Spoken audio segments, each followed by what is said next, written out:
So people want to talk about weight loss, and I just had a look on Google under Stevia. You all know Stevia, said to be up to 200 times stronger than sugar.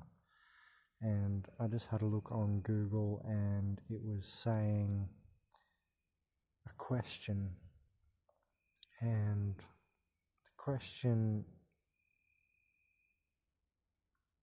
was, is stevia just as bad as sugar? And then the answer was like about weight loss. So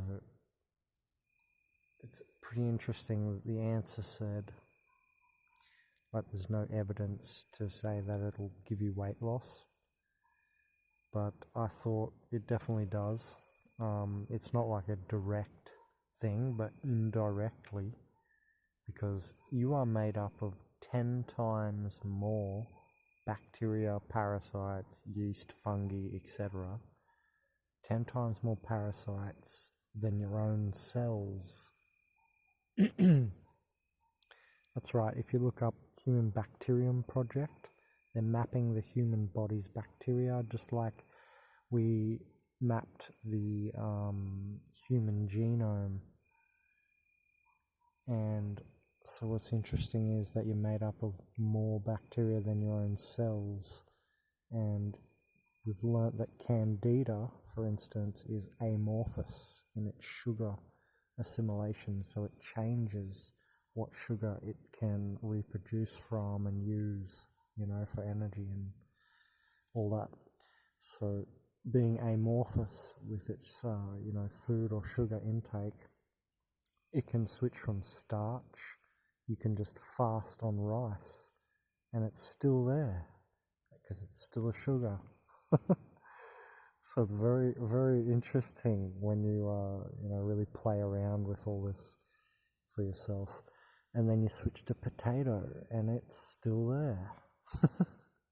I don't have candida problems, but I can sense all this stuff in my body. I do a lot of meditation, and I sense all this going on, and then I've read about it too, that they're amorphous in their sugar assimilation and what they can eat. And so it doesn't just have to be, a packet of cookies or refined sugar. It can be any sugar, and that's why I made the example of the starches.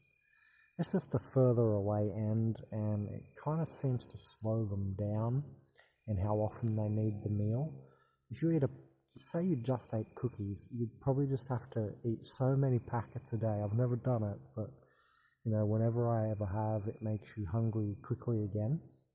Definitely the next day at the same time. The parasites call for it, with refined sugar, but then you notice it's with all the sugars, and it's just whatever one that they are currently being fed or hooked onto. So if you're eating a lot of cookies, then they're going to call for that more. And if you're eating a lot of, say, potatoes, they will call for that.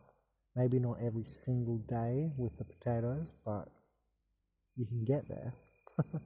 And because these things change their sugar intake, so you can get to that point. It's the same difference. So you can lose weight with stevia because what it does is it stops you eating sweet things to begin with that, really go straight to the belly fat, for instance, and they also kill parasites. It's anti-Lyme disease, and Lyme disease has been found in everyone with 90% of people with root canals, and it's there in our mouths, and stevia oil fights Lyme disease as well. So it just goes to show you what I'm saying, and I do think it can help with weight loss for those two reasons. It actually directly kills these little bacterial colonies. When you attack one or two of the bacteria in these little colonies, it sometimes can lead to the collapse of the whole mucosal sort of blob that sits wherever it sits in your body and creates energy blockages, and then you get physical symptoms and symptomologies, and you get sick in some way.